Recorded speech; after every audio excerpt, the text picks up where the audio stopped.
오늘 본문은 출애굽기 4장 21절부터 26절까지입니다. 출애굽기 4장 21절부터 26절까지.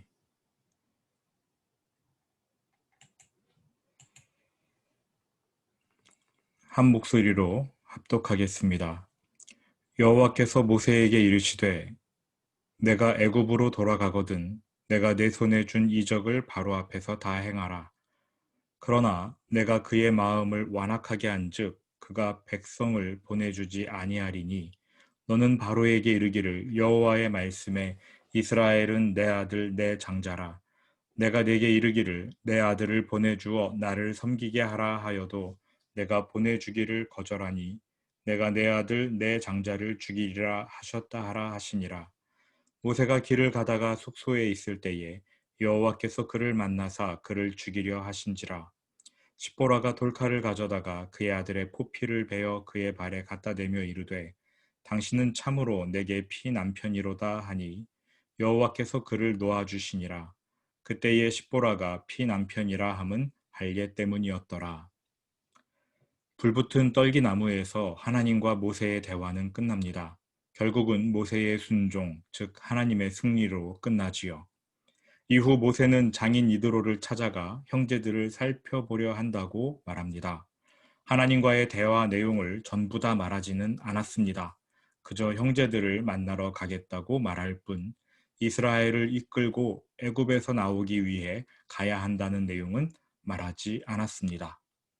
모세는 그의 장인에게 아내 십보라와 두 아들 게르솜 엘리에셀을 이집트로 데려가게 해달라고 요청합니다. 아무 말 하지 않고 데려갈 수도 있었지만 장인의 허락을 받습니다. 18절 모세가 그의 장인 이드로에게로 돌아가서 그에게 이르되 내가 애굽에 있는 내 형제들에게로 돌아가서 그들이 아직 살아 있는지 알아보려 하오니 나로 가게 하소서. 이드로가 모세에게 평안히 가라 하니라. 이드로는 모세를 떠나 보내는 것이 못내 아쉬웠을 것입니다. 그러나 그를 말릴 수 없다는 사실 이드로가 잘 알고 있습니다. 모세는 이드로에게 떠나겠다고 말했고 이드로는 모세에게 평안을 빌어줍니다. 이렇게 모세는 장인과의 40년 동거를 마무리하고 결별하지요. 아름다운 마무리입니다. 그래서 훗날 이드로가 모세를 찾아와 크게 도와줄 수 있었던 것이 아닌가 생각합니다. 4장 19절입니다. 여호와께서 미디안에서 모세에게 이르시되 애굽으로 돌아가라. 내 목숨을 노리던 자가 다 죽었느니라. 이미 이집트로 내려갈 것을 결정한 모세에게 하나님은 그가 더욱 안심할 수 있도록 중요한 정보를 주십니다.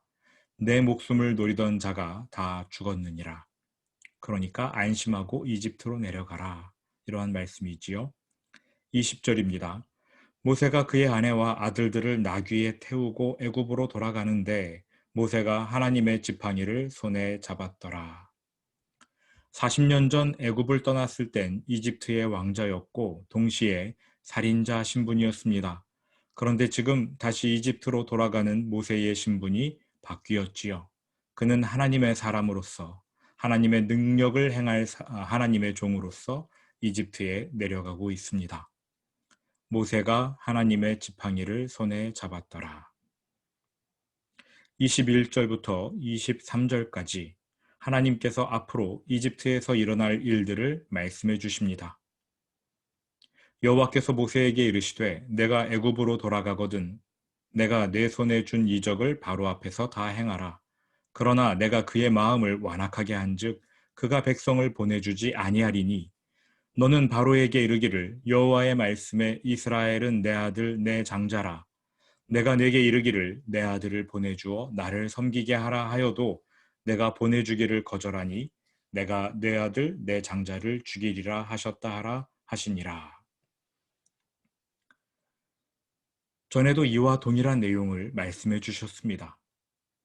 그런데 여기서 다시 한번 더 동일한 시나리오를 주시는 것이지요. 파라오는 이스라엘 백성을 내보내지 않음으로써 점점 더 큰 하나님의 권능을 보게 될 것입니다. 큰 재앙을 당하게 됩니다. 그럼에도 그는 이스라엘을 쉽게 내보내지는 않을 것입니다. 하나님께서 내가 파라오의 장자를 죽인 후에야 비로소 그가 이스라엘 자손을 내보낼 것이다. 이렇게 말씀하시지요. 이 모든 일이 하나님의 계획에 따라 진행될 것입니다. 내가 계획한 일이니까 모세야 파라오가 거절하더라도 두려워하지 말아라. 여기서 우리가 조금 깊이 생각해 볼 내용이 나옵니다. 21절 후반부지요. 그러나 내가 그의 마음을 완악하게 한즉 그가 백성을 보내주지 아니하리니. 파라오의 마음이 완악하여서 그가 이스라엘 백성을 보내주지 않으리라는 것은 알겠는데 여기 구절처럼 정말 하나님이 그의 마음을 완악하게 하시는 것인가? 아니면 파라오 스스로가 자신의 마음을 완악하게 하는 것인가? 한번 생각해 볼 필요가 있습니다. 출애굽기 전체적으로 파라오의 마음이 완악하다는 표현은 대략 20회 정도 나옵니다. 그런데 재밌는 것은 하나님이 그의 마음을 완악하게 하셨다는 표현과 파라오 스스로 자기 마음을 완악하게 했다는 표현이 동일한 수로 등장한다는 것입니다. 심지어 7장의 경우에는 그 동일한 장 안에서 하나님이 그의 마음을 완악하게 하셨다는 기록과 파라오가 스스로 자기의 마음을 완악하게 했다는 기록이 나옵니다. 7장 3절을 보시겠습니까? 내가 바로의 마음을 완악하게 하고 하나님께서 파라오의 마음을 완악하게 하신답니다. 그런데 그 장 13절로 내려오시면 이런 구절이 나옵니다. 그러나 바로의 마음이 완악하여 14절 여호와께서 모세에게 이르시되 바로의 마음이 완강하여 22절이요 바로의 마음이 완악하여 그들의 말을 듣지 아니하니. 여기서는 파라오가 자기의 마음을 스스로 완악하게 했다. 이렇게 나옵니다. 하나님께서 강제로 파라오의 마음을 완악하게 하신 것일까요? 아니면 파라오 스스로 자신의 마음을 완악하게 한 것일까요? 성경 전체의 입장을 바탕으로 보자면 파라오 스스로가 자신의 마음을 완악하게 했고 하나님은 그의 마음을 그 상태로 내버려 두신 것입니다. 로마서 1장 19절부터 22절까지 제가 읽어드리겠습니다. 이는 하나님을 알만한 것이 그들 속에 보임이라 하나님께서 이를 그들에게 보이셨느니라. 창세로부터 그의 보이지 아니하는 것들 곧 그의 영원하신 능력과 신성이 그가 만드신 만물에 분명히 보여 알려졌나니 그러므로 그들이 핑계하지 못할지니라. 하나님을 알되 하나님을 영화롭게도 아니하며 감사하지도 아니하고 오히려 그 생각이 허망하여지며 미련한 마음이 어두워졌나니. 여기까지가 파라오의 마음 상태를 고스란히 보여주는 말씀이지요. 파라오 스스로 자신의 마음을 완악하게 한 것입니다. 그렇다면 왜 성경은 하나님께서 그의 마음을 완악하게 하셨다 이렇게 말씀하고 있을까요? 하나님이 그의 마음을 완악하게 하셨다는 말씀은 무슨 뜻일까요? 로마서 1장 24절에서 그 해석을 찾아볼 수 있을 것 같습니다. 로마서 1장 24절 그러므로 하나님께서 그들을 마음의 정욕대로 더러움에 내버려 두사. 하나님이 그냥 내버려 두신 것이지요. 파라오가 자신의 마음을 완악하게 유지하려 할 때 하나님께서 제재하지 않고 내버려 두셨습니다. 그래서일까요? 출애굽기 7장 13절 그러나 바로의 마음이 완악하여 그들의 말을 듣지 아니하니 여호와의 말씀과 같더라. 7장 22절이요.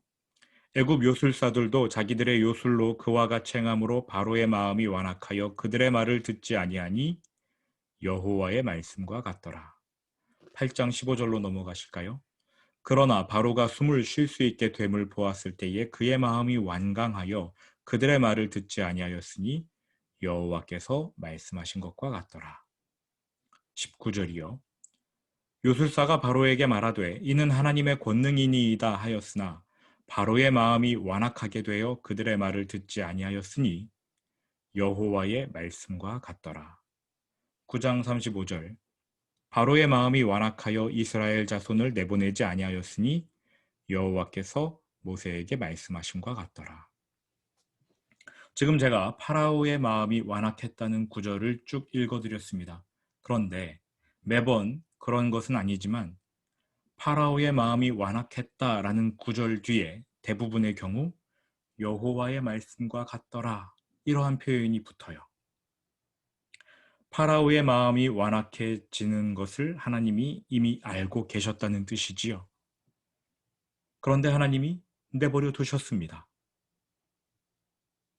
그를 말리지 않으시고 내버려 두신 것입니다. 파라오 스스로 자기의 마음을 완악하게 했지만 하나님께서 내버려 두셨다. 하나님이 내버려 두시는 것만큼 무서운 일도 없습니다. 그러므로 이는 하나님께서 파라오의 마음을 완악하게 하신 것과 다르지 않습니다. 이제 이해가 되시나요? 하나님이 파라오의 마음을 완악하게 하셨다라는 말씀, 의미를 말입니다. 그렇다고 해서 파라오가 책임을 면할 수는 없습니다. 왜냐하면 이것은 그가 선택한 일이기 때문이지요. 그가 그 자신의 마음을 완악하게 했습니다. 제가 믿는 하나님은 사람들의 마음에 일부러 악한 생각을 풀어 넣으시는 분이 아닙니다. 오히려 하나님은 선한 생각을 넣어주시고 또 그 선한 생각을 보호해 주시는 분입니다. 너희 마음과 생각을 지키시리라. 이러한 말씀도 있지요. 게다가 하나님은 죄인들이 회개하고 돌아오기를 바라시는 분입니다. 그러니 하나님이 어떠한 사람의 마음을 강제로 완악하게 했다, 그러한 일은 없을 겁니다. 그러나 죄인들 스스로가 자신의 마음을 돌처럼 굳게 하여 완악한 상태를 유지하려 할 때, 악한 생각으로 고집을 부릴 때, 바벨탑에서의 경우처럼 또 지금 파라오의 경우에서처럼 하나님이 그냥 내버려 두시기도 합니다. 이제 24절부터 26절까지를 읽어보겠습니다. 출애굽기 4장 24절부터 26절. 모세가 길을 가다가 숙소에 있을 때에 여호와께서 그를 만나사 그를 죽이려 하신지라. 시보라가 돌칼을 가져다가 그의 아들의 포피를 베어 그의 발에 갖다 대며 이르되 당신은 참으로 내게 피난편이로다 하니 여호와께서 그를 놓아 주시니라. 그때에 시보라가 피난편이라 함은 할례 때문이었더라. 24절부터 26절까지는 굉장히 어려운 내용입니다. 모세와 그의 가족이 길을 가던 중, 그러니까 아직 모세가 이집트에 도착하기 전일 텐데 매우 이상한 사건을 겪게 됩니다. 하나님이 갑자기 모세를 죽이려 하셨습니다. 마음이 돌변하신 것일까요? 이때 십보라가, 그의 아내인 십보라가 아들에게 할례를 행하자 하나님께서 모세를 살려주십니다. 그러므로 이 사건은 할례 때문에 발생한 일인 게 분명하지요. 말씀에도 그렇게 나와 있지 않습니까? 할례 때문이었더라. 하나님께서 모세에게 그 아들들의 할례를 명하셨는데 모세가 그 명령을 어겼다고 봐야겠지요. 그래서 하나님이 모세를 죽이려고 하십니다. 모세에게는 아들이 2명이 있습니다. 게르솜과 엘리에셀. 그런데 말씀을 보니 십보라가 할례를 행했던 아들은 2명이 아니라 1명이었습니다. 십보라가 돌칼을 가져다가 그의 아들의 포피를 베어 단수로 적혀 있어요. 원어에도 단수로 적혀 있습니다. 1명의 아들에게 할례를 행한 것이지요. 모세에게 아들이 2이 있었는데 그 중에 1명에게 할례를 행했다. 그러니까 아마 큰 아들에게는 이미 할례를 행했음을 짐작할 수 있을 겁니다. 지금 모세가 하나님의 손에 죽을 뻔한 것은 둘째 아들에게 할례를 행하지 않았기 때문이다. 이렇게 생각하셔야 합니다. 할례가 무엇입니까? 하나님께서 아브라함에게 주신 언약의 징표였습니다. 하나님은 하나님 나라를 세우기 위해 수많은 민족과 가나안 땅을 주겠다고 약속하셨어요. 그리고 이것이 반드시 이루어질 언약이라는 사실을 그 백성의 몸에, 그 백성의 살에 새기시려고 할례를 제정하셨습니다. 그러므로 하나님의 명령에 따라 모든 이스라엘 남자는 태어난 지 8일째 되는 날 할례를 받아야 합니다. 하나님의 언약을, 하나님 나라의 언약을 자기의 몸에 새기는 것이지요. 굉장히 중요합니다. 할례는 굉장히 중요합니다.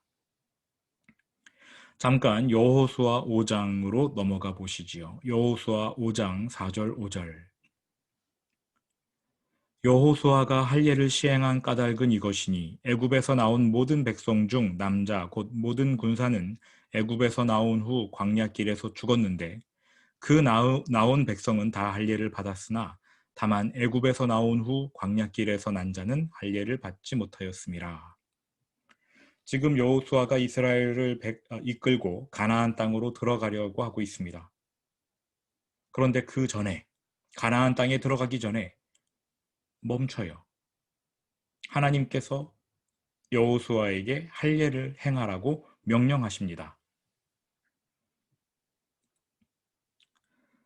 출애굽했을 때는 애굽에서 나온 백성들은 모두 할례를 받았거든요.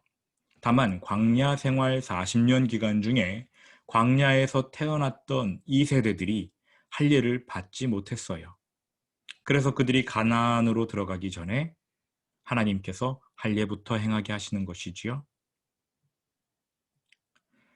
이집트에서 사는 동안 모든 이스라엘 사람들은 할례를 행했습니다. 그래서 출애굽할 때는 그 1세대들이 다 할례를 받은 채로 나왔지요. 이집트에서 사는 동안 모든 이스라엘 사람들은 할례를 행했습니다. 그렇다면 모세의 부모인 아므람과 요게벳 신앙인들이었으므로 당연히 모세에게 할례를 행했겠지요. 모세도 일찌감치 자신의 히브리인 내력을 알았으므로 할례의 의미와 필요성에 대해 잘 알았을 것입니다. 그래서 모세는 큰아들 게르솜이 태어났을 땐 할례를 행했습니다. 그런데 둘째 아들 엘리에셀이 태어났을 때는 할례를 행하지 않았어요. 그리고는 대략 40년 가까이 시간이 지났습니다.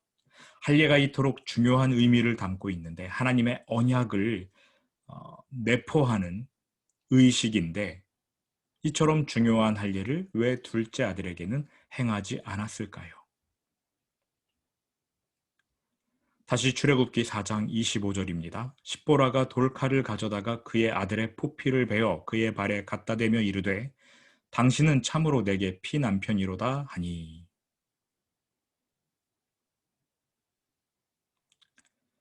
모세가 갑자기 죽게 생겼습니다. 시름시름 앓습니다. 호흡이 거칠어집니다. 그러자 십보라가 이것은 할례 때문이다 라고 바로 깨달아요. 이렇게 바로 깨닫기는 쉽지 않지요. 몸이 아픈 원인을 어떻게 압니까? 그런데 십보라는 이것이 할례 때문임을 직감했어요.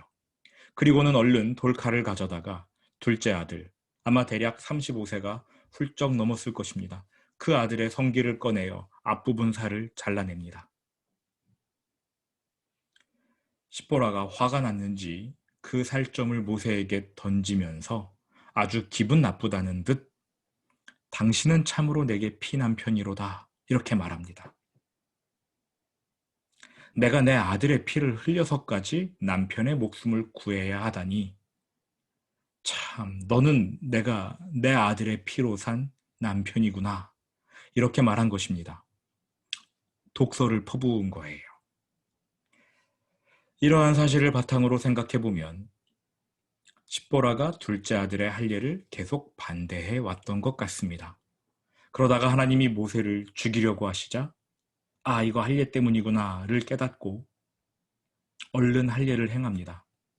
화가 났어요. 정말 짜증이 났나 봅니다. 그래서 그 살점을 모세에게 던지고 험한 말로 험담을 한 후에 떠나버렸습니다.